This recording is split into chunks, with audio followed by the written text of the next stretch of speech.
In the quiet corridors of power, whispers are turning into warnings. On the global stage, the pieces are moving, tensions are simmering, and a question once confined to history books is now being asked in hushed tones. Are we on the brink of World War III? For decades, the world has been held together by a fragile peace, a complex web of alliances, treaties, and the stark reality of mutually assured destruction. But what happens when that web begins to fray? From the smoldering conflicts in Eastern Europe to the rising dragon in the East, from the volatile heart of the Middle East to the new battlegrounds of cyberspace and outer space, the signs are becoming impossible to ignore. We've seen economic sanctions become weapons, supply chains weaponized, and disinformation campaigns, so chaos from within.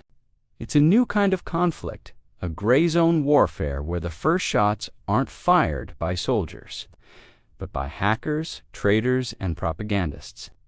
To understand where we're heading, we must first look back. The triggers for the First and Second World Wars were not single isolated events.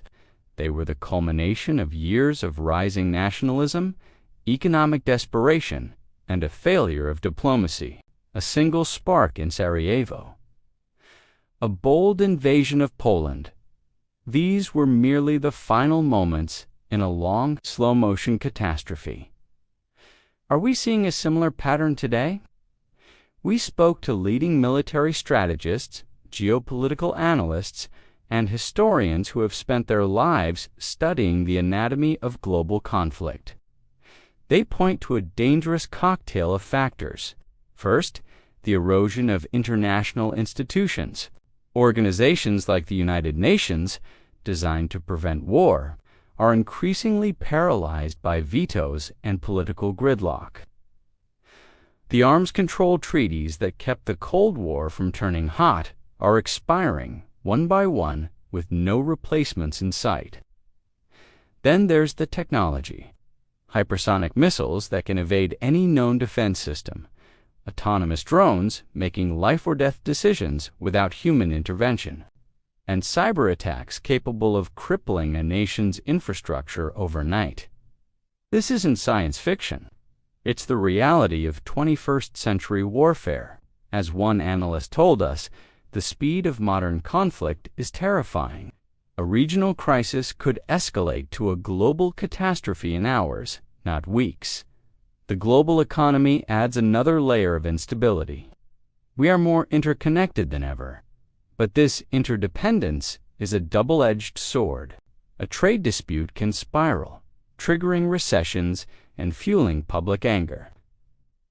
Look at the competition over critical resources, from microchips to rare earth minerals. Nations are realizing that their economic security is their national security, and they are willing to fight for it. But it's not just about governments and armies. It's about people. A surge in populist nationalism across the globe is changing the political landscape. Leaders are tapping into a deep well of public anxiety, promoting an us versus them mentality. When people feel their identity and way of life are under threat, they become more willing to support aggressive foreign policies. This is the fertile ground in which the seeds of war are sown. So, where are the flashpoints? The most obvious is the ongoing conflict in Ukraine. It's more than a regional war. It's a direct confrontation between a major nuclear power and a Western-backed state.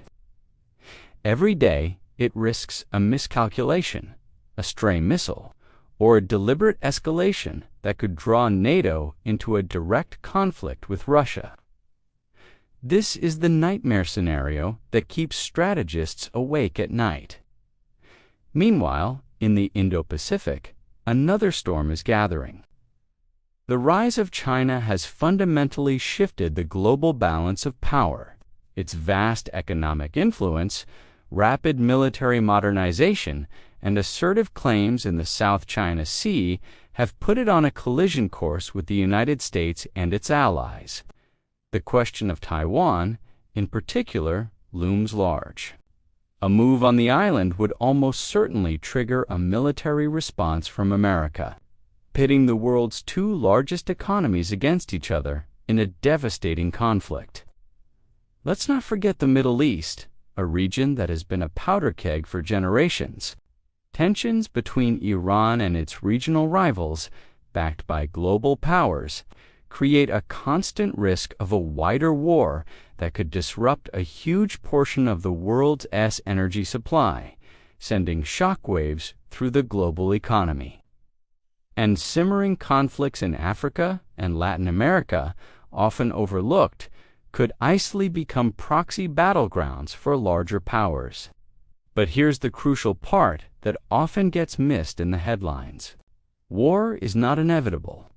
Throughout history, there have been countless moments when the world stood on the precipice only to pull back.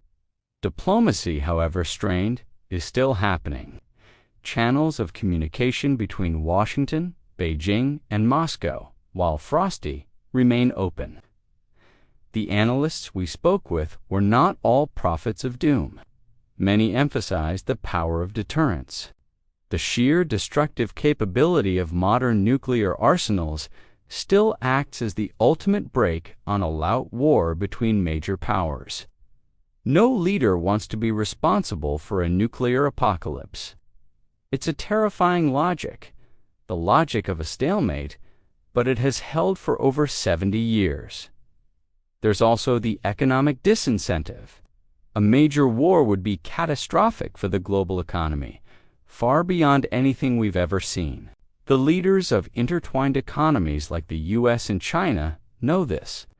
A full-scale conflict would mean mutual economic ruin, a powerful reason to avoid pulling the trigger.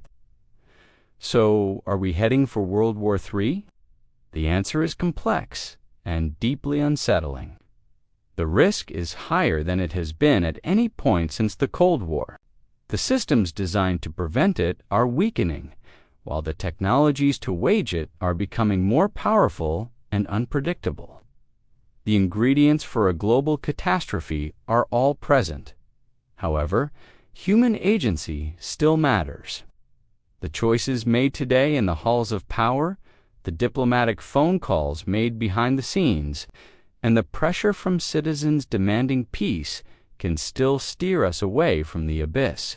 The future is not yet written. The world is holding its breath, caught between the echoes of past wars and the terrifying possibilities of the next one. The question is no longer if it could happen, but what we are all willing to do to stop it. Thank you for watching. If this exploration of our world's most pressing issues resonated with you, consider subscribing for more deep dives into the forces shaping our future. Stay informed, stay engaged, and stay safe.